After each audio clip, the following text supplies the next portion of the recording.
ஸ்ருதிகாஷன் அவர்களுக்கு பிரேக்கப் ஆயிடுச்சா? இந்த செய்தி தான் இப்ப சோஷியல் மீடியால பயங்கர வைரலா போயிட்டு இருக்கு. அத பத்தி இந்த வீடியோல நம்ம இப்போ முழுமையா பார்க்கலாம். ஸ்ருதிகாசன் அண்ட் சாந்தனு ஹசரிகா இவங்க ரெண்டு பேருமே ரொம்ப நாளா லிவிங் ரிலேஷன்ஷிப்ல இருந்தது நம்ம எல்லாருக்கும் நல்லாவே தெரியும். அது மட்டும் இல்லாம ஸ்ருதிகாசனும் அத நிறைய இன்டர்வியூல ஓபனாவே சொல்லியிருந்தாங்க. மேரேஜ் பத்தி ஏதாவது கேட்டா எனக்கு இப்ப கமிட்மெண்ட் குள்ள போக விருப்பம் கிடையாது. ஆனா அப்படி ஒரு தாட் வந்தா கண்டிப்பா நான் பண்ணிப்பேன். ஆனா இப்ப நான் ரிலேஷன்ஷிப்ல இருக்கேன் அப்படிங்கறத ஓபன் ஸ்டேட்மெண்டா தான் சொன்னாங்க. ஆனா கடந்த ஒரு மாசமா இவங்க ரெண்டு பேருமே ஒன்னா இல்ல அப்படிங்கிற செய்தி இப்ப கசிய ஆரம்பிச்சிருக்கு. அது மட்டும் இல்லாம ஒரு 4-5 நாட்களாவே வந்து ஸ்ருதிகாஷன் தற்காலிகமாக அவங்களோட இன்ஸ்டாகிராம் பக்கத்தை வந்து அவங்க டீஆக்டிவேட் பண்ணி வச்சிருந்திருக்காங்க. இப்பதான் அதை திருப்பியும் கொண்டு வந்திருக்காங்க. அதை கொண்டு வந்த உடனேயே இவங்களோட ஸ்டோரி ஸ்டேட்டஸ் எல்லாம் பார்க்கும்பொழுது ரொம்பவே வியர்டா இருக்கு. பிகாஸ் எங்க ரிலேஷன்ஷிப் பிரேக்கப் ஆயிடுச்சு, என்ன பத்தியும் இப்ப இருக்கிற மனிதர்களை பத்தியும் எனக்கு புரிஞ்சுக்கிறதுக்கான டைம் கிடைச்சிருக்கு அப்படிங்கிற மாதிரிலாம் இவங்க ஸ்டோரி போட்டோடனே எல்லா ரசிகர்களுமே கன்ஃபார்ம் பண்ணிட்டாங்க. ஓகே, இவங்க ரெண்டு பேருக்குள்ள பிரேக்கப் ஆயிடுச்சு அப்படின்னு சொல்லிட்டு ரொம்ப நாளா இவங்க ரெண்டு பேர் ரிலேஷன்ஷிப்ல இருந்து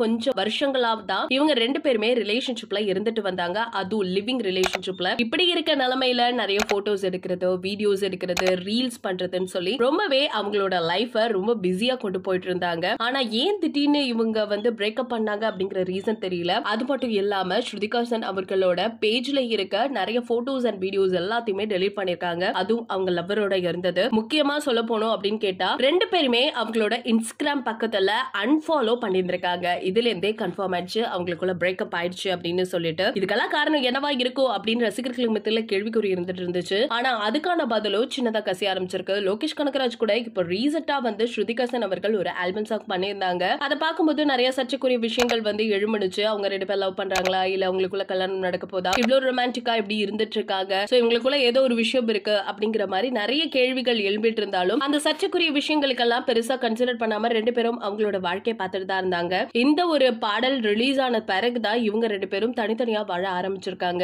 இப்போ அந்த ஒரு ரிலேஷன்ஷிப் பிரேக்கப் வரைக்கும் போயிருக்கு அப்படின்னு நினைக்கும் பொழுது ரொம்பவே வருத்தமா இருக்கு. ஸ்ருதிகாசன் அவர்களுக்கு நம்மளால ஆத்தல் சொல்ல முடியுமா அப்படின்னு தெரியல. கண்டிப்பா இதுல இருந்து அவங்க டேக் ஓவர் ஆகி தான் வரணும். இதை பத்தி உங்களோட கருத்துக்கள் என்ன அப்படிங்கறத மறக்காம நம்ம கமெண்ட் செக்ஷன்ல ஷேர் பண்ணிக்கோங்க. இது போல பல அப்டேட்ஸ் உடனுக்குடனே தெரிஞ்சுக்கணும்னா நம்ம சேனலை சப்ஸ்கிரைப் பண்ணி வச்சுக்கோங்க.